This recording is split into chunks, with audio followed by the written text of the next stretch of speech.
प्रणम्य परमात्मानं सिद्धं त्रैलोक्यवन्दितं स्वाभाविकचिदानन्द स्वरूपं निर्मलाव्ययम् शुद्धजीवादिद्रव्याणां देशकं च जिनेश्वरम् द्रव्यसंग्रहसूत्राणां वृत्तिं वक्ष्ये समासतः जीवमजीवमदव्यं जिणवरवसहीर्णजीर्णनेत्रेष्ठं देविन्दविन्दवन्दं वन्दे तं सर्वदा शिरसा कहे जीव अजीव जिनवर वृषभ ने लोक में वे वंद्य सुरपति वृंद से वंदन करूं कर जोड़ में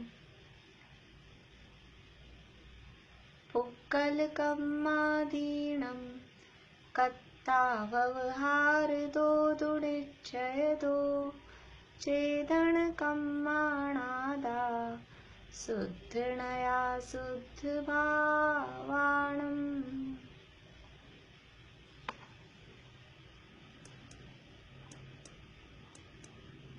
गाथाएं बोलिए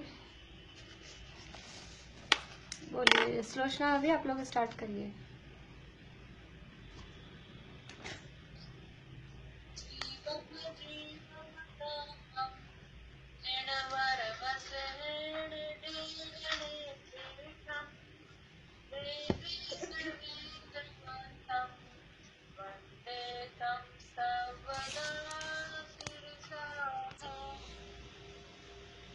लिया। देखिए यहाँ निश्चय व्यवहार काल के स्वरूप के संबंध में 21वीं गाथा के आधार से हमारी चर्चा चल रही थी। व्यवहार काल का लक्षण क्या है? व्यवहार काल का लक्षण क्या है? बोलिए नीलम भाभी।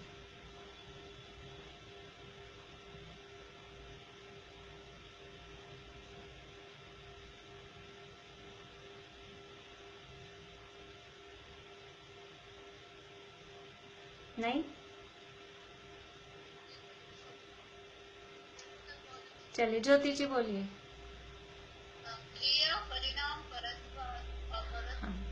परिणाम, क्रिया, परत्व और अपरत्व ये व्यवहार काल के लक्षण हैं। निश्चय काल का लक्षण क्या है? बोलिए अर्पणा जी। अनम्यूट करिए। मैम वर्तना। हाँ, निश्चय काल का लक्षण है वर्तना।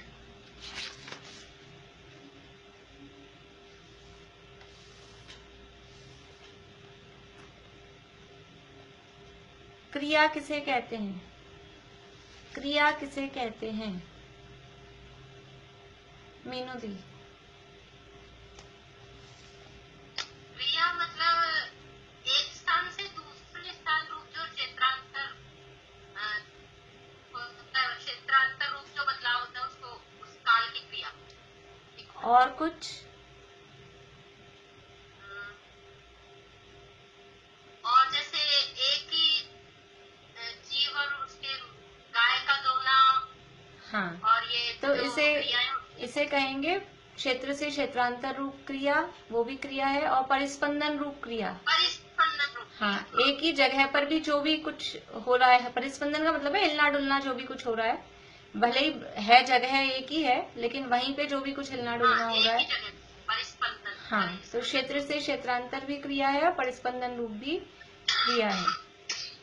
परत्व और अपरत्व किसे कहते हैं? परत्व और अपरत्व। मीता भाभी।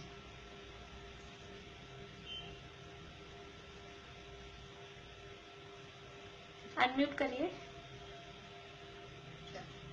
जो पहले हुआ हो पुराना हो, बड़ा हो, उसे परत को कहते हैं, और जो बाद में हुआ हो, छोटा हो या नए रूप में हो, उसे हाँ ठीक अपर। है, जो पहले हुआ हो वो परत, जो बाद में हुआ हो वो अपरत। फिर उसी आधार पे पुराना है, नया है, बड़ा है, छोटा है, ऐसा। बढ़िया। परिणाम किसे कहते हैं? परिणाम, निशा आंटी। परिणाम होते हैं जीव के मोह राग द्वेष रूपी जो 5 प्रकार के भाव है, औपशमिक आदि, वे जीव के परिणाम है। और पुद्गल के जो स्पर्श रस गंध रूप पुद्गल की पर्याय होती है, वो गुण होते हैं, वो हाँ, पुद्गल की। जीव के औपशमिक आदि जैसे भाव। एक हरा टमाटर से लाल टमाटर हुआ, ये उसकी परिणाम, ये परिणाम। परिणाम, ठीक है, बढ़िया।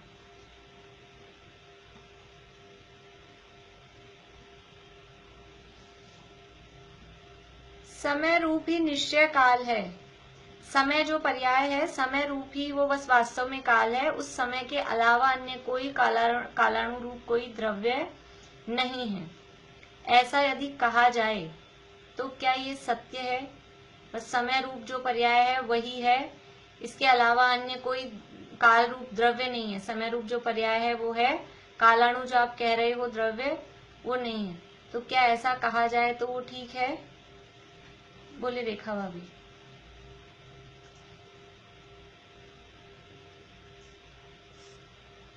नहीं, व्यवहार से तो वो भी होगा ना, जो द्रव्यों में परिवर्तन होता है वो भी मतलब ये होगा, काल होगा, काल के अंदर आएगा ना व्यवहार से। और निश्चय से ये होगा कि जो परिवर्तन हो रहा है, जो प्रश्न ये है कि हम ये कहें कि कालाणु रूप कोई निश्चय काल जिसे आप कह रहे हो कालाणु, वो कोई नहीं है, केवल समय रूप जो बस पर्याय है वही है, इसके अलावा और कोई द्रव्य नहीं है। तो क्या ये कहना सही है? कालाणु रूप नहीं, गलत है। कालाणु रूप काल है निश्चय से। चलिए, हाँ, सुलोचना भाभी बोलिए, कैसे है? समय एक पर्याय है, और पर्याय बिना द्रव्य की होगी नहीं। जब कोई द्रव्य होगा तो ही पर्याय होगी। इस अपेक्षा से ये कथन गलत है। हाँ, बढ़िया। समय है, समय वो पर्याय है, और समय काल द्रव्य की पर्याय, क्योंकि पर्याय होती है वो किसी द्रव्य की होती है। आप कैसे कहते हो कि समय एक पर्याय है? तो समय एक पर्याय है, ये सिद्ध किया पहले कि पर्याय उत्पन्न ध्वंसी होती है, और समय भी उत्पन्न ध्वंसी है। समय भी उत्पन्न होता है, नष्ट होता है। समय, क्योंकि समय कहते ही किसे हैं? समय का मतलब है सबसे लीस्ट, सबसे छोटी जो काल की यानी यूनिट है, तो वो एक समय मात्र का है। हर समय नया नया वो समय उत्पन्न हो रहा है। तो जब वो हर समय उत्पन्न हो रहा है, नष्ट हो रहा है, इसका मतलब है वो पर्याय है। और पर्याय है तो पर्याय वो बिना द्रव्य के नहीं होती। तो आप समय रूप पर्याय को मान रहे हो, तो फिर उसका जो द्रव्य है वो द्रव्य काल जो निश्चय काल है, कालानुरूप जो द्रव्य है, उसको भी मानना ही पड़ेगा। उदाहरण क्या दिए कि हम भात तो मान रहे हैं, पके हुए चावल तो मान रहे हैं, और हम कच्चे चावल नहीं मानना चाह रहे। तो कैसे होगा? क्योंकि कार्य जब भी होता है वो उपादान के अनुसार ही होता है। जैसा मूल कारण है, यानी जैसा बीज है वो उपादान है, वैसा ही वृक्ष होगा। आम के बीज में से बबूल और बबूल के बीज में से आम उत्पन्न नहीं होते। इसलिए यहाँ कहा कि समय है वो काल की पर्याय है, और वो पर्याय है तो काल द्रव्य वो भी अलग से होना ही चाहिए। समय को किस तरह से नापा जाता है, या समय किसे कहते हैं, किस तरह से उस समय की नाप की जाती है?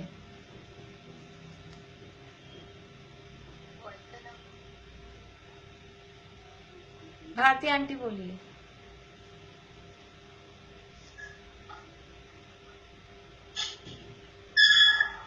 नहीं बता पाऊँ। रजनी जी, रजनी जी। पुद्गल के एक परमाणु को मंद गति से एक प्रदेश से दूसरे प्रदेश में गमन करने में जो समय लगता है, वो समय। बढ़िया। पुद्गल का परमाणु मंद गति से एक प्रदेश से दूसरे प्रदेश पर जो गमन करता है, यानी एक प्रदेश से दूसरे प्रदेश पे पहुंचा, इसमें जितना टाइम लगा उस टाइम को कहते हैं समय। पुद्गल का परमाणु मंद गति से एक प्रदेश से दूसरे प्रदेश में जो गमन करता है उतने टाइम को समय कहते हैं। निमेष किसे कहते हैं? पूर्णिमा आंटी बोलिए। समयों के समूह को निषेक कहते हैं। निषेक नहीं, निमेष। निमेष। ये मैं बोलूं? मैं बोलूं? एक मिनट रुकिए, बोलने दो। चलिए बोलिए भारती आंटी बोलिए। आंखों की पलक झपकती हुई। हाँ हाँ, आंखों का बंद होना और खुलना, ये पलक झपकी, बंद हुई और खुली, इतना जो टाइम है इसको कहते हैं निमेष। ठीक है। घड़ी किसे कहते हैं? घड़ी। यद्यपि यहाँ घड़ी की इस रूप में परिभाषा नहीं आई है, लेकिन हमने पहले पढ़ा हुआ है। घड़ी किसे कहते हैं? 24 मिनट का है। 24 मिनट की एक घड़ी होती है, 2 घड़ी का एक मुहूर्त होता है। 24 मिनट की एक घड़ी और 2 घड़ी का एक मुहूर्त, यानी 48 मिनट का एक मुहूर्त होता है। और अंतर मुहूर्त का मतलब है मुहूर्त के अंदर, तो वो 48 मिनट के अंदर ऐसे करके वो अंतर मुहूर्त निकाला जाता है। 24 मिनट की एक घड़ी, 24 मिनट की एक घड़ी होती है। तो वो घड़ी कैसे नापते हैं? तो उसके लिए कोई पानी का बर्तन कुछ इस तरह का रखते थे पुराने जमाने में, और उस पानी के बर्तन में से वो ऐसा नहीं होता, अपन लोग भी इस तरह से नाप नहीं करते हैं। अपन घर में कुछ भी बनाते हैं तो अपन क्या तराजू रख रख के तोल तोल के बनाते हैं। आज आधा किलो चावल बनाने हैं, आज पाव भर चावल बनाने हैं, कि आधा किलो आटा लेना है, या समझ लो वो तो अपन अंदाज से निकालते हैं। पर कभी कभी कुछ इस तरह का है, इडली बनानी है, डोसा बनाना है, तो कितना दाल चावल भिगोना है, तो अपन कुछ अपनी कटोरी की कोई ऐसा मेजरमेंट रखते हैं ना कि अपने घर में 6 मेंबर हैं तो हमको इतना चलता है, तो अपन उस हिसाब से, अब कभी 2 और बढ़ गए तो इतना और डाल लो। तो वो ऐसा कुछ मेजरमेंट जो अपन करते हैं, ऐसे ही पुराने जमाने में कुछ ऐसा एक कोई मेजरमेंट की ये 24 मिनट में वो पानी खाली होता था उसमें से, जिस भी बर्तन में वो पानी भरते थे और जिस स्पीड से वो टपकता था वो 24 मिनट में खाली हुआ, तो उसको एक, जब जितने में ये खाली होगा उसका नाम है एक घड़ी।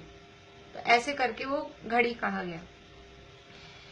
तो ये सब जो यहाँ देखिए, अपन यहाँ से पढ़ते हैं वापस से, 72 पेज पे है 21वीं गाथा का टीका। अब कोई ऐसा मानता है कि समय आदि काल के पर्यायों का उपादान कारण काल द्रव्य नहीं है, परंतु समय रूप पर्याय की उत्पत्ति में मंद गति परिणत पुद्गल परमाणु, निमेष रूप पर्याय की उत्पत्ति में आंखों का बंद होना और खुलना, घड़ी रूप पर्याय की उत्पत्ति में घड़ी की सामग्री रूप जल का बर्तन और मनुष्य के हाथ आदि के व्यापार, और दिवस रूप पर्याय की उत्पत्ति में सूर्य का बिंब उपादान कारण है। अभी पीछे तो हम सिद्ध करके आए कि वो समय को अकेला पर्याय को मान रहे थे, तो कहा कि नहीं, वो पर्याय है और वो पर्याय किसी द्रव्य की होगी और वो द्रव्य है काल, काल द्रव्य है। तो ये कह रहे हैं कि जो समय आदि जो ये पर्याय है ना, इनका उपादान कारण काल नहीं है। आप जो पीछे सिद्ध करके आए हो कि इनका उपादान कारण काल द्रव्य है, तो कह रहे हैं वो काल द्रव्य से नहीं होता। समय तो होता है वो परमाणु से, वो परमाणु इधर से उधर गया, उससे समय हुआ। तो समय होने का उपादान कारण क्या हुआ, ये सामने वाला कह रहा है, जो यानी विपरीत मान्यता वाला है, वो कह रहा है कि समय का कारण तो हो गया परमाणु, और निमेष का कारण कौन हुआ? एक निमेष, निमेष मात्र में। तो निमेष का कारण कौन हुआ कि ये आंखें बंद हो रही है, खुल रही है, इससे निमेष हम देखते हैं, इसलिए ये है निमेष का कारण। घड़ी का कारण कौन है? घड़ी का कारण वो जल का कटोरा है। और दिवस, एक दिन कैसे होता है कि वो सूर्य इधर से उधर पूरा जाता है, पूर्व से लेके पश्चिम तक, उसमें एक दिन होता है। तो दिन कौन करता है कि दिन को होने का कारण सूर्य है। वैसे भी दिन कब कहा जाता है? सूरज उग जाता है तब दिन हो गया। तो वो दिन के होने का उपादान कारण कौन है? वो सूर्य है, ऐसा वो कह रहे हैं। ये काल द्रव्य नहीं है, ये तो चीजें जो हो रही है, समय, घड़ी, निमेष, दिन, ये सब तो दूसरी चीजों से हो रही है। ये यहाँ प्रश्न है, अब उसका समाधान कह रहे हैं। प्रश्न समझ में आया ना सबको? प्रश्न क्या है चार चीजें दी। व्यवहार काल, ये चारों हैं व्यवहार काल की पर्याय। समय, निमेष, घड़ी, दिवस, ये सब व्यवहार काल की पर्याय हैं। व्यवहार काल इन रूपों में कहा जाता है, समय के रूप में, निमेष के रूप में, घड़ी के रूप में, दिवस के रूप में। और आगे बढ़ाओ फिर इसको, दिन दिन जोड़ के सप्ताह बोलो, फिर सप्ताह जोड़ के महीना बोलो, फिर साल बोलो, फिर 5 साल का एक ग्रुप युग बोलते हैं, 10 साल का दशक, 100 साल का शताब्दी, ऐसे करके बढ़ाते जाओ। ये सब क्या है, कहाँ तक पहुंच जाओ कि वो पूरा एक चौथा काल की पूरा एक पांचवा काल, या पूरे 6 काल मिला के एक अवसरपणी, और 6 दोनों मिला के एक कल्प काल। ये सब व्यवहार काल की अवस्थाएं हैं। ये जितना भी हम आगे बढ़ाते जा रहे हैं, उनको ग्रुप बना बना के कह रहे हैं, तो वो सब व्यवहार काल की अवस्थाएं हैं। तो यहाँ 3-4 नाम गिना दिए, समय, निमेष, घड़ी और दिवस। ये सब तो उनकी उनकी पर्याय हैं। एक पुद्गल परमाणु की है, एक आंखों की है, एक जल के कटोरे की है, और एक सूर्य की है। तो काल द्रव्य की कोई जरूरत नहीं है, काल नाम का कोई द्रव्य नहीं होता है, ऐसा वो प्रश्न कर रहे हैं। ये दिवस पे कैसे घटाया व्यवहार काल?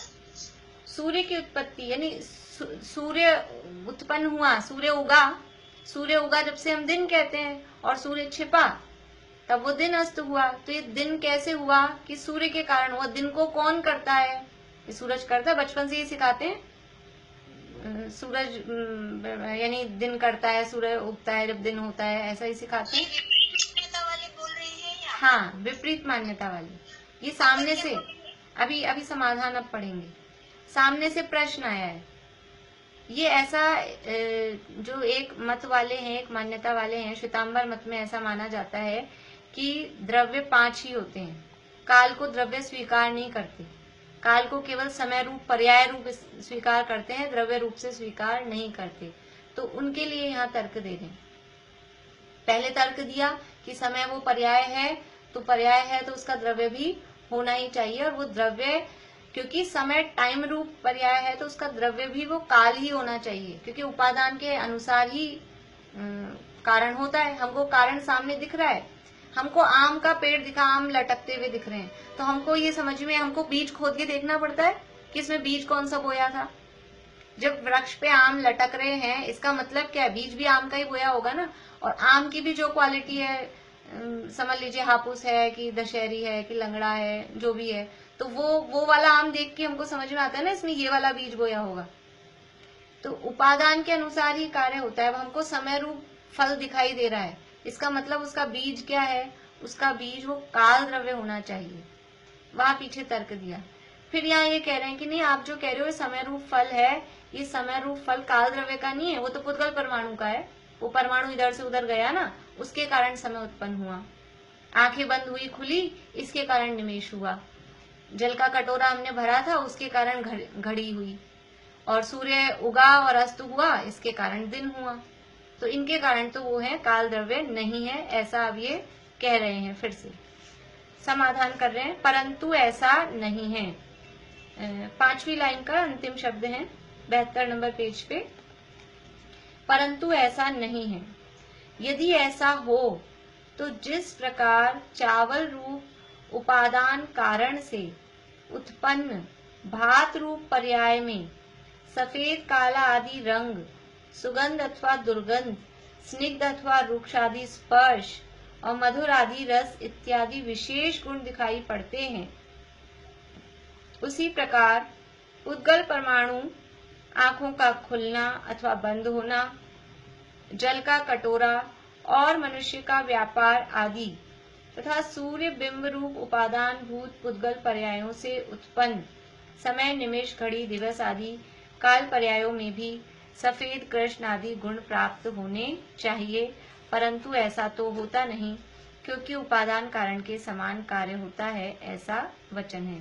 देखिए पीछे जो उदाहरण दिया था, पीछे क्या उदाहरण दिया था कि हमने चावल हमारे पास में थाली में आए हैं, तो चावल आए हैं, इसका मतलब वो अग्नि से पके हैं, अग्नि उसमें निमित्त हुआ है, लेकिन उसमें असली कारण क्या था, वो धान, जो कच्चे चावल जिसे हम कहते हैं वो थे। यानी चावल बोलते हैं कच्चे चावलों को, और जो खाने वाले होते हैं उनको बोलते हैं भात, ऐसा डिफरेंस करते हैं।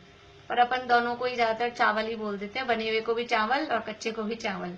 तो अभी अपन 2 शब्द यूज लेंगे, एक चावल और एक भात, तो वो समझना आप लोग। तो हमारी थाली में भात है, इसका मतलब वो चावल से बने हैं, उनका उपादान कारण चावल है। अग्नि आदि उसमें सहयोगी हैं, लेकिन यदि अग्नि उपादान कारण होती तो वो भात अग्नि रूप होने चाहिए थे, अग्नि के गुण उसमें आने चाहिए थे, लेकिन उसमें किसके गुण आए? उसमें तो चावल के गुण आए। ऐसे यहाँ फिर से उसी उदाहरण को कह रहे हैं कि जिस प्रकार चावल रूप उपादान कारण से उत्पन्न भात रूप पर्याय में वो जो भात बने हैं वो कैसे हैं कि सफेद काला आदि रंग, यद्यपि सफेद ही होते हैं ज्यादातर मान लीजिए, लेकिन कुछ थोड़े ऐसे हों, कोई चावल पीलेपन में हो या कालेपन में हो, कुछ भी जैसे भी हो, तो जैसा वो जो रंग उनका था भात का, चावल का, वैसा ही रंग भात का आया। सुगंध अथवा दुर्गंध, वो जो चावल बने हैं, चावल बन के भात बने हैं, उन भात में कुछ ना कुछ गंध आती है कि नहीं आती है? सुगंध रूप आए, दुर्गंध रूप आए, लेकिन गंध आती है, सुगंध अथवा दुर्गंध। स्निग्ध अथवा रूक्षादि स्पर्श, उस भात को हम स्पर्श करते हैं तो चिकना रूखा जो भी कुछ लगता है वो स्पर्श ख्याल में आता है। मधुर आदि रस, उसको खाएंगे तो वो चावल, कैसे पता करते हैं ये चावल अच्छे हैं? कोई हम लाए, सैंपल के लाए, या फिर हम कट्टा लिया है चावल का, तो फिर खा के देखते हैं, हाँ चावल बहुत मीठे हैं। ये कैसे पता? उसमें स्वाद आता है ना, मधुर मीठा जैसा भी आए वो स्वाद उसमें आता है। तो यदि ऐसा हो कि जैसे आप कह रहे हो कि समय से, समय यानी पुद्गल से हो रहा है, परमाणुओं से हो रहा है, निमेष आंखों से हो रहा है, यदि ऐसा हो तो वो जो चावल हमने बनाए थे और जो भात बन के आए, तो वो भात रूप पर्याय में ये सारे गुण दिखाई दे रहे हैं, क्योंकि उपादान कारण उसका चावल था और चावल पुद्गल है, उसमें स्पर्श रस गंध वर्ण था। तो जो भात बन के हमारी थाली में आए उसमें भी उसी तरह से कुछ ना कुछ स्पर्श रस गंध वर्ण हमको दिखाई दे रहे हैं। तो यदि आपके समय रूप पर्याय का उपादान कारण पुद्गल का परमाणु है, तो फिर आपके उस समय में भी पुद्गल के कुछ गुण आने चाहिए थे ना। पुद्गल में गुण होते हैं स्पर्श रस गंध और वर्ण। पुद्गल के 4 गुण मुख्य हैं, इसी से पुद्गल पहचाना आ जाता है। पुद्गल किसे कहते हैं? स्पर्श रस गंध वर्ण वंतः पुद्गला सूत्र है, जिसमें स्पर्श रस गंध और वर्ण पाया जाए वो पुद्गल है। तो आपने पुद्गल के परमाणु से समय पर्याय कहा, पुद्गल का परमाणु इधर से उधर गया और वो समय पर्याय उत्पन्न हुई। इस समय पर्याय में उपादान कारण तो पुद्गल का परमाणु है। तो पुद्गल के परमाणु में तो स्पर्श रस गंध वर्ण होते हैं, आपकी समय रूप पर्याय में भी स्पर्श रस गंध वर्ण है क्या? वो होने चाहिए, क्योंकि जैसे हमने चावल डाले थे बनने के लिए और हमारी थाली में जो भात बन के आए, तो वो चावल वाले गुण इसमें आए हैं, जैसी सुगंध थी, जैसी क्वालिटी थी, जैसा रंग था, जैसा उनका स्वाद था, वो बराबर जो हमारी थाली में आए हैं उसमें भी वो सब है, तो वो उसके गुण रहे। तो यदि परमाणु से समय रूप पर्याय उत्पन्न हुई होती तो परमाणु के जो गुण थे स्पर्श रस गंध वर्ण, वो इस समय रूप पर्याय में आने चाहिए। ऐसा ये अब हम तर्क दे रहे हैं, उनकी बात का खंडन के लिए आचार्य देव तर्क दे रहे हैं। मैंने उपादान और निमित्त में फर्क होगा ना इसमें? हाँ, उपादान तो मूल जो वस्तु है जो परिणमित हो रही है वो उपादान है, और निमित्त देखो अभी चर्चा चल रही है काल की, अभी यहाँ काल को सिद्ध कर रहे हैं। तो काल द्रव्य तो है उपादान कारण, और उसमें ये परमाणु इधर से उधर गया, आंखों की पलकें झपकी या सूर्य उगा, ये सब उसमें है निमित्त। तो चावल बनाने में अग्नि फिर निमित्त मानी चाहिए? हाँ, चावल बनाने में अग्नि निमित्त है। अपने पास अग्नि तो है, पानी भी है, गैस वैस सब है, लेकिन आज चावल ही नहीं है घर में। अब बनाओ चावल कि बना लो ना, अग्नि है आपके पास में, गैस वैस सब है, सारा सामान है। तो वो उपादान तो मूल चाहिए ही चाहिए, लेकिन कार्य दोनों के सहयोग से ही होता है। चावल रखे, डब्बा भरा है, लेकिन गैस खत्म हो गई तो भी नहीं बन पाते हैं। तो निमित्त तो होता है, लेकिन फिर भी उसमें कुछ ना कुछ हम दूसरा ऑप्शन इंडक्शन है तो फिर हम इंडक्शन से काम कर लेते हैं, और कुछ है और कोई भी हम उपाय कर सकते हैं। लेकिन चावल ही नहीं हो और फिर चावल बनाओ, चावल तो नहीं है लेकिन चावल बनाओ। हमारे पास गेहूं का आटा नहीं है लेकिन गेहूं की रोटी बनाओ। तो जो आटा अपने पास में है उसी के अनुसार काम होगा। तो वास्तव में मूल कारण किसी पदार्थ के होने का वो तो उपादान है, निमित्त उसमें होते हैं। निमित्त कोई कुछ भी बन जाता है, निमित्त सहयोगी होते हैं। तो यहाँ अभी काल द्रव्य को सिद्ध कर रहे हैं, तो और चीजें उसमें निमित्त हैं। वैसे काल को किस रूप में कहा था कि अन्य द्रव्यों के परिणमन में वो निमित्त है। जब अन्य द्रव्यों की बात करेंगे खुद की, तब वो काल को निमित्त कहेंगे, लेकिन अभी तो काल की ही बात कर रहे हैं, काल को ही सिद्ध कर रहे हैं, तो अन्य द्रव्यों का परिणमन उनमें निमित्त बता रहे हैं। ठीक है, देखिए फिर से पढ़ते हैं। यदि ऐसा हो तो जिस प्रकार चावल रूप उपादान कारण से, मनुष्य के हाथ आदि के व्यापार का समझ नहीं आया। ये तो मतलब मुझे भी नहीं पता ज्यादा। अब जो भी वो घड़ी जिस रूप में भी निकाल यानी टाइम कैलकुलेट करते होंगे, उसमें कोई जल का बर्तन होता होगा और वो हाथ से कुछ ना कुछ करता होगा उसको, ऐसा कुछ होगा। अब ये मालूम नहीं अपने को किसी को। बॉल वगैरह ऐसे ऐसे उछालते हैं ना, ये टाइमिंग से चलता है ना सब। हाँ, वही कल अपन ने उदाहरण लिए थे ना एक आध, वो जो जैसे वो मिट्टी गिरती है, बच्चों के गेम्स में आती है, वो टाइमर आता है, मिट्टी गिरती है उसमें से, उसी टाइप की कुछ चीज है। अब वो हाथ आदि का व्यापार, अब जैसे यहाँ इस तरह से जो भी कर रहे हैं, तो 1 मिनट किस तरह से नापेंगे, उतना ऐसा समझ लेना। तो ये उपादान काल उपादान है और निमित्त है। यहाँ भी काल उपादान है, काल द्रव्य यानी समय रूप पर्याय में, और उसमें निमित्त है वो पुद्गल का परमाणु इधर से उधर गया। या निमेष रूप पर्याय है तो उसमें आंखों का खुलना और बंद होना, वो निमित्त कहा जाएगा। यदि ऐसा हो तो जिस प्रकार चावल रूप उपादान कारण से उत्पन्न भात रूप पर्याय में सफेद काला आदि रंग, सुगंध अथवा दुर्गंध, स्निग्ध अथवा रुक्षादि स्पर्श, मधुर आदि रस इत्यादि विशेष गुण दिखाई पड़ते हैं, उसी प्रकार पुद्गल परमाणु यानी समय का जो लिया था, समय में जो परमाणु क्रॉस कर रहा था ना इधर से उधर, तो ये पुद्गल परमाणु, आंखों का खुलना अथवा बंद होना, ये दूसरी वाली पोजीशन निमेष की, जल का कटोरा और मनुष्य का व्यापार, ये घड़ी की स्थिति, तथा सूर्य बिंब रूप उपादान भूत पुद्गल पर्यायों से उत्पन्न, ये 4 चीजों से जो उत्पन्न हुए, क्या क्या उत्पन्न हुए, समय, निमेष, घड़ी और दिवस आदि काल पर्यायों में भी सफेद, कृष्ण आदि गुण प्राप्त होने चाहिए। यदि ऐसा है कि आप कह रहे हो कि जो समय है वो काल द्रव्य से उत्पन्न नहीं होता, वो तो पुद्गल के परमाणु से उत्पन्न होता है, यदि आप ऐसा कह रहे हो, निमिष जो होता है, निमिष आंखों के खुलने और बंद होने से होता है, उसमें काल द्रव्य कुछ नहीं है, वो तो आंखें खुल रही है और बंद हो रही है, उससे निमिष होता है।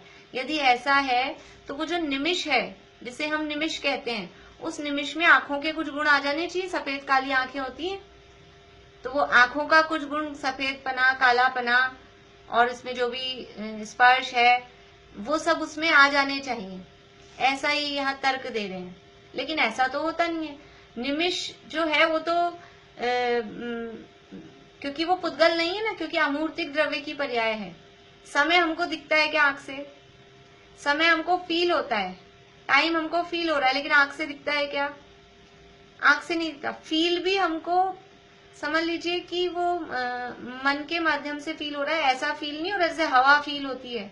हवा दिखाई नहीं देती, लेकिन हवा हमें फील होती है।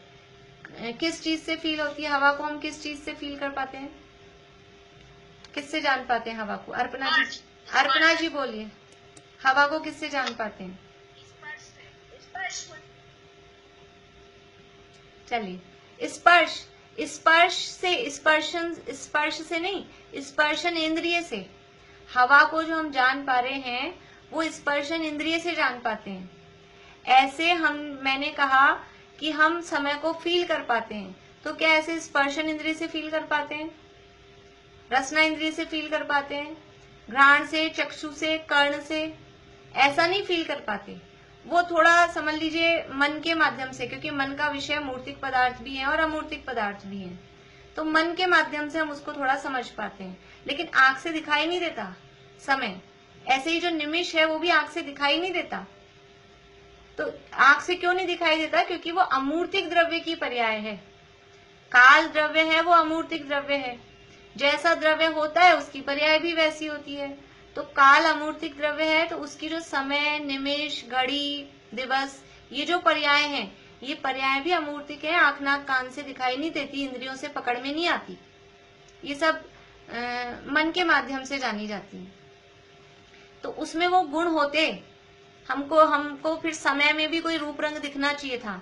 हमको चलो समय तो छोटा है, बहुत कम टाइम का है, घड़ी तो बड़ी है, दिवस तो बड़ा है, तो आज के दिन का कलर कौन सा है? दिन का कलर बताओ। दिन का कलर येलो होता है, रात का कलर ब्लैक होता है, ऐसा नहीं है। दिन में कोई रंग हो, कि दिन में कोई स्वाद हो, कि दिन में कोई गंध हो, ऐसा नहीं है। वो बस मन के माध्यम से हम उसको महसूस कर सकते हैं, जाने जा सकते हैं, क्योंकि वो अमूर्तिक द्रव्य की अवस्थाएं हैं। इसलिए कह रहे हैं कि ये जो इन पुद्गल पर्यायों से उत्पन्न समय, निमेष, घड़ी, दिवस आदि ये काल की पर्याय हैं। आदि काल पर्यायों में भी सफेद कृष्ण आदि गुण प्राप्त होने चाहिए, परंतु ऐसा तो होता नहीं, क्योंकि उपादान कारण के समान कार्य होता है, ऐसा वचन है। क्योंकि जैसा उपादान होता है वैसा ही कार्य होता है। अब ये जो हमको उपादान देखना है, उपादान हमको पता नहीं है, लेकिन हमको कार्य दिख रहा है। कार्य दिख रहा है, वो कार्य कैसा है? वो कार्य अमूर्तिक रूप है। उस कार्य में स्पर्श, रस, गंध, वर्ण नहीं है। इसका मतलब है कि उसके उपादान में भी, वो उपादान भी अमूर्तिक होना चाहिए, वो उपादान भी स्पर्श, रस, गंध, वर्ण से रहित होना चाहिए। और आप जिन चीजों को उसका उपादान बता रहे हो वो तो सारे मूर्तिक पदार्थ हैं। आंखें भी मूर्तिक हैं, परमाणु भी मूर्तिक है, जल का कटोरा ये भी मूर्तिक है, सूर्य का बिंब वो भी मूर्तिक है। तो ऐसा जो उपादान है वो तो मूर्तिक हो, और उसकी जो पर्याय हो रही है, उसका जो फल आ रहा है वो अमूर्तिक हो, ऐसा तो पॉसिबल नहीं है। मूर्तिक की पर्याय मूर्तिक रूप होती हैं, अमूर्तिक की पर्याय अमूर्तिक रूप होती हैं। इसलिए इस तरह क्या सिद्ध हुआ? यहाँ काल द्रव्य की सिद्धि की जा रही है, क्योंकि काल द्रव्य को ही नहीं मानते, पूरा एक द्रव्य को उड़ा दिया। पूरा एक द्रव्य यदि हमने नहीं माना, क्या दिक्कत है? हम नहीं माने तो क्या फर्क पड़ जाएगा? हम काल द्रव्य को नहीं माने तो क्या फर्क पड़ जाएगा? सम्यक दर्शन की प्राप्ति में 6 द्रव्य 7 तत्व का श्रद्धान, हमने तत्वार्थ श्रद्धानम सम्यक दर्शनम तो पढ़ा है, लेकिन वास्तव में गोमटसार में जो परिभाषाएं दी है, और भी जगह वहां तो शॉर्ट में 7 तत्व कहा है। 7 तत्व के श्रद्धान में 6 द्रव्य का श्रद्धान भी गर्भित है। 6 द्रव्य 7 तत्व का श्रद्धान, उसका नाम सम्यक दर्शन है। अकेले 7 तत्व का, यानी 7 तत्व बोलते हैं तो अकेला 7 ही नहीं समझना चाहिए, उसमें 6 द्रव्य का श्रद्धान। जीव अजीव तत्व है कि नहीं है? फिर जीव को जानेंगे और अजीव को जानेंगे या नहीं जानेंगे? और अजीव द्रव्यों को जानेंगे। अजीव द्रव्य 5 कहे गए हैं दुनिया में, और 5 में से एक को ही उड़ा दिया पूरा का पूरा, 4 ही अजीव माने, जबकि होते हैं 5। तो ये अजीव तत्व संबंधी या अजीव द्रव्य संबंधी भूल हो गई या नहीं हो गई? 7 तत्व संबंधी भूल हो गई या नहीं हो गई? गुरुदेव ने सिद्ध किया इसको, पूरे 7 तत्व संबंधी भूल, कि ये तो अजीव तत्व संबंधी भूल हो गई। आपने 5 अजीव की जगह 4 ही अजीव माने। और हमारे ज्ञान में 5 को जानने की ताकत थी। अजीव द्रव्य 5 होते हैं, और हमारे ज्ञान में इतनी ताकत है कि हम 5 को जान सके। अभी हमने कहा ना, हम जानते हैं कि नहीं जानते, समय को, निमिष को, ऐसा मन से जान रहे, ज्ञान में ताकत है। तो हमारे ज्ञान में ताकत है 5 को जानने की, फिर भी हमने 4 को ही जाना। अपने ज्ञान की सामर्थ्य को हमने दबाया, या अपने ज्ञान की सामर्थ्य को हमने नहीं पहचाना। तो ये ज्ञान की सामर्थ्य को नहीं पहचाना, यानी अपनी सामर्थ्य को नहीं पहचाना, यानी जीव तत्व के संबंध में भूल हो गई। अजीव तत्व के संबंध में भी भूल हो गई, और जीव तत्व के संबंध में भी भूल हो गई। 2 तत्व के संबंध में हो गई। अब जहाँ 2 तत्व के संबंध में है, वहां तो 2 उल्टे हमने बता दिए, तो ऊपर के तो सीधे होंगे ही नहीं। फिर वहां समझ लीजिए आश्रव, बंध, संवरण, निर्जरा, इनकी भी भूल वास्तव में बराबर चलेगी ही चलेगी। तो इस तरह से ये जो काल द्रव्य को नहीं मानते हैं, काल भी एक द्रव्य है, हमको लगता है ये अप्रयोजन भूत है। 6 द्रव्यों को जानना है अप्रयोजन भूत नहीं है, प्रयोजन भूत के अंतर्गत है। 7 तत्व तो प्रयोजन भूत तत्व है ही है, 6 द्रव्यों का ज्ञान भी प्रयोजन भूत है, सम्यक दर्शन की प्राप्ति के लिए आवश्यक है। यदि 6 द्रव्य को नहीं जानेंगे तो दुनिया की, लोक की, विश्व की संरचना ही हमारे दिमाग में गड़बड़ हो गई, क्योंकि 6 द्रव्यों के समूह का नाम विश्व है। और काल द्रव्य है तो जो भी द्रव्यों का परिणमन हो रहा है उसमें कौन निमित्त है। तो ये काल द्रव्य को जानने से हम जो अपनी कर्ता बुद्धि लगाते हैं, धर्म अधर्म आकाश काल चारों ही द्रव्यों को जानने से ये जो अपनी कर्ता बुद्धि है, मैंने इसको चलाया, मैंने इसको बिठाया, मैंने इसको जगह दी, मैंने इसका परिणमन किया, मैंने इसको ये बना दिया, मैंने इसको बड़ा कर दिया, ये सारी कर्ता बुद्धि, क्योंकि वो काल द्रव्य अगर उसमें निमित्त भी है तो वो काल द्रव्य होता है। बाकी सभी द्रव्य अपनी अपनी योग्यता से अपने हिसाब से परिणमन करते हैं। तो इस तरह से यहाँ जो मत वाले, जो मान्यता वाले काल द्रव्य को नहीं मानते थे, उनके सामने यह काल द्रव्य की सिद्धि की। आगे समझ में आ गई ना बात? जिनको समझ में नहीं आई हो तो हाथ खड़ा करें। ये जो प्रकरण अभी चला, निशा आंटी को समझ में नहीं आया? बोलिए। जीव अजीव संबंधी भूल तो समझ में आ गई, बाकी नहीं समझ में। बाकी यानी उसके उसी से कि जैसे एक तत्व की भूल होती है तो सभी तत्वों की होती है, और समझ लीजिए कि वो उसने अपने ज्ञान की सामर्थ्य को नहीं जाना, तो ज्ञान के साथ में ही सुख का कोरिलेशन होता है, तो उसने सुख के स्वभाव को भी नहीं जाना, तो संवर तत्व संबंधी भूल भी हो गई। और केवल ज्ञान जब होगा, केवल ज्ञान होगा तो उसमें 6 द्रव्य जानने में आएंगे कि नहीं आएंगे, या 5 जानने में आएंगे? तो वो केवल ज्ञान में 5 द्रव्य को जानने वाला मानेगा। तो केवल ज्ञान के संबंध में भूल हो गई तो मोक्ष तत्व के संबंध में भूल हो गई, ऐसा हम समझ लें। अब जब मोक्ष तत्व के संबंध में भूल है तो वो बंध के संबंध में, निर्जा के संबंध में, आश्रव के संबंध में वो भी होती ही है, ऐसा उसको हम समझ सकते हैं। कैसे लगाएंगे? मैंने कहा ना एकदम डायरेक्टली ऐसे नहीं लग पाएगा, पर जहाँ एक तत्व संबंधी भूल है वहाँ और भूले भी फिर समझ लेना चाहिए इस तरह से।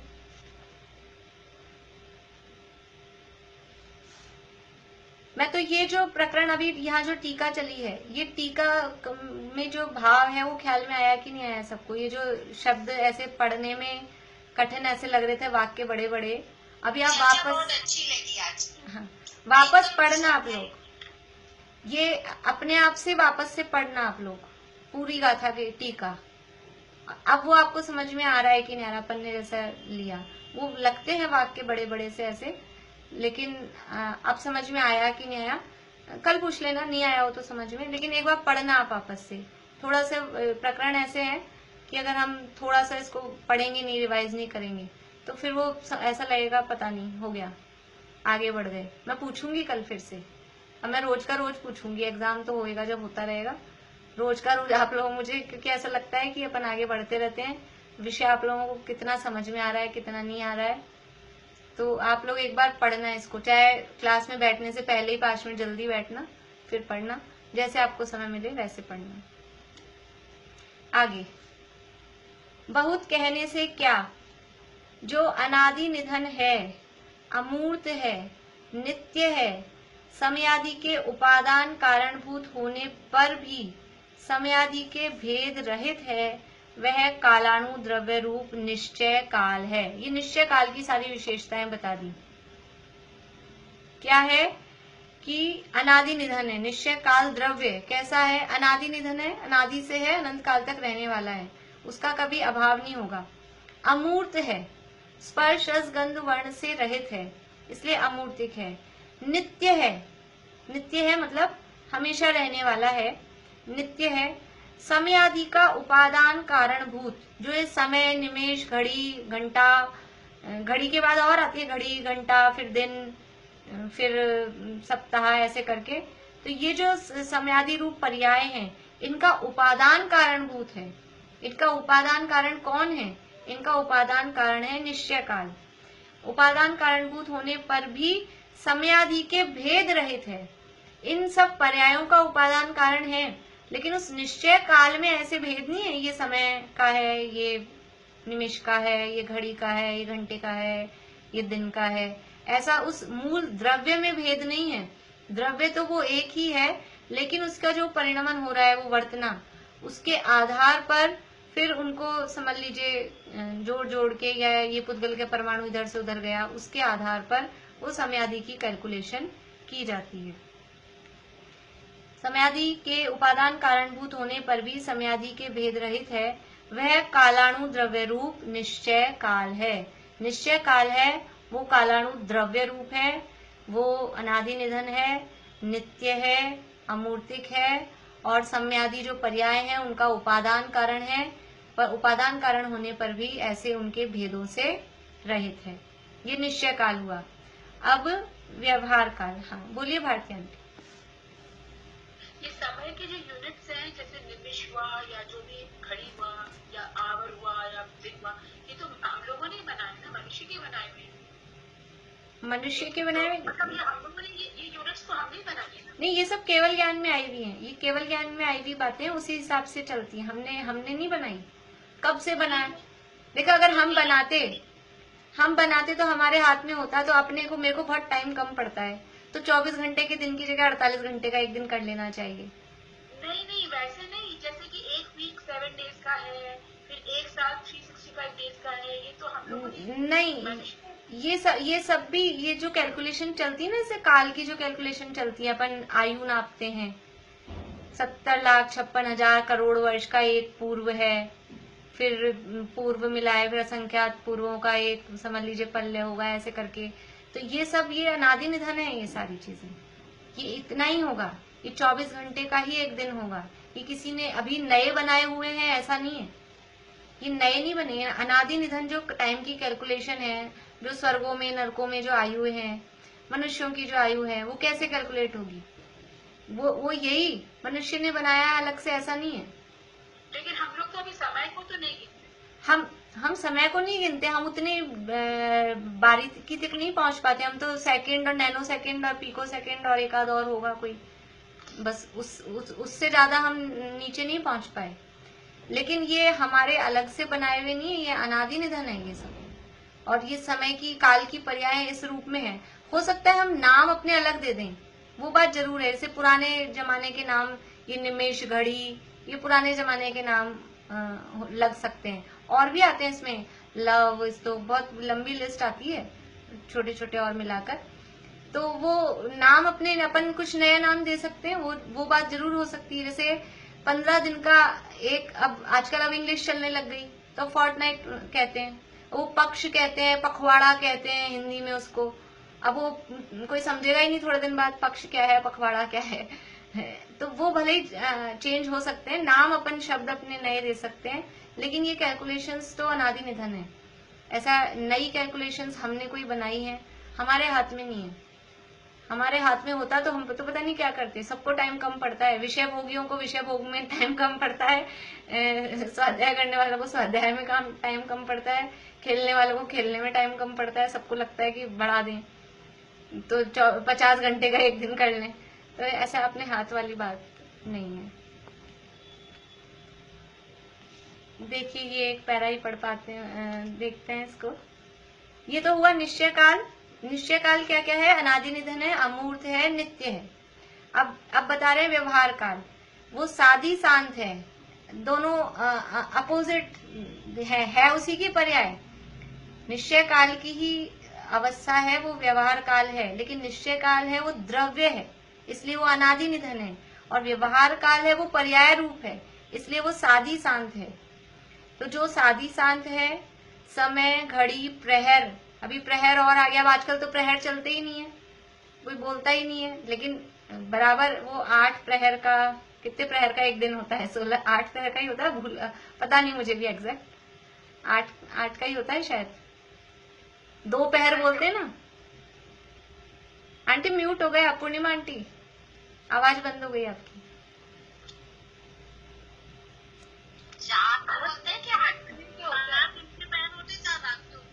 हाँ, तो 8 प्रहर का दिन हो गया ना। 3 घंटे का एक प्रहर होता है।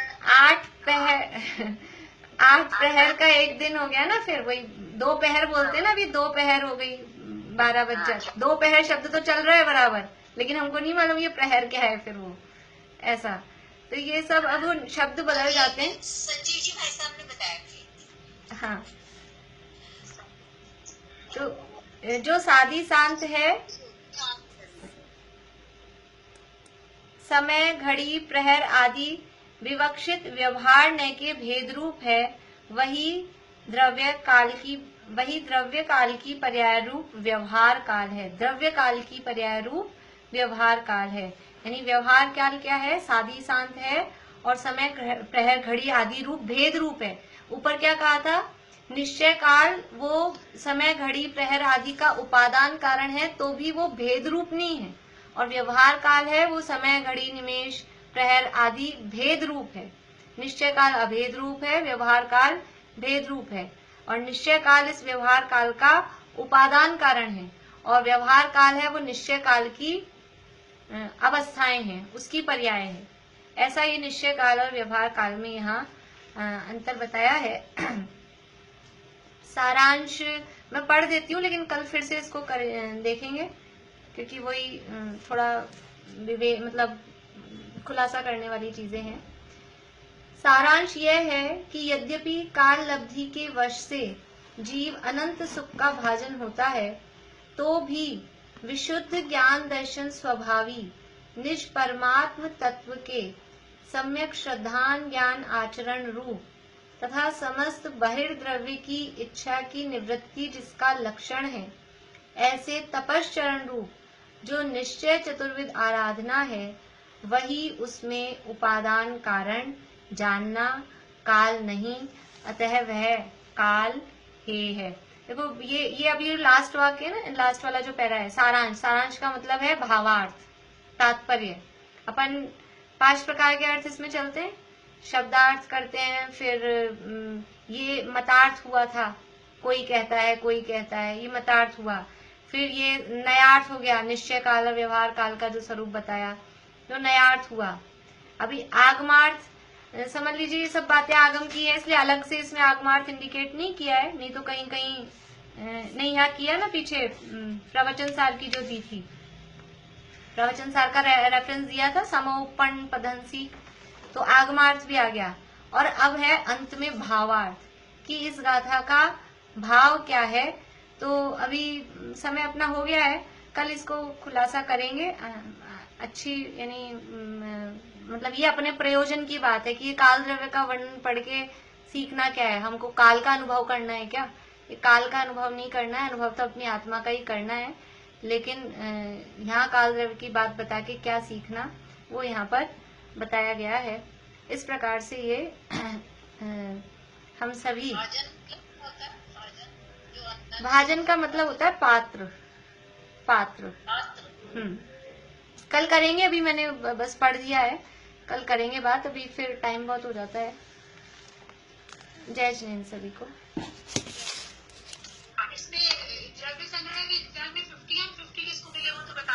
मैंने पूरे मार्क्स भेज दिए हैं, किसी के भी नहीं आए हैं 50 आउट ऑफ 50, लेकिन वो शायद एक कंफ्यूजन। हाँ जी, हाँ नहीं आए, कोई उसमें कोई बात नहीं, वो तो कंफ्यूजन में गलत हो सकता है। और मैंने मार्क्स तो सबके भेज दिए, जिनको भी मेल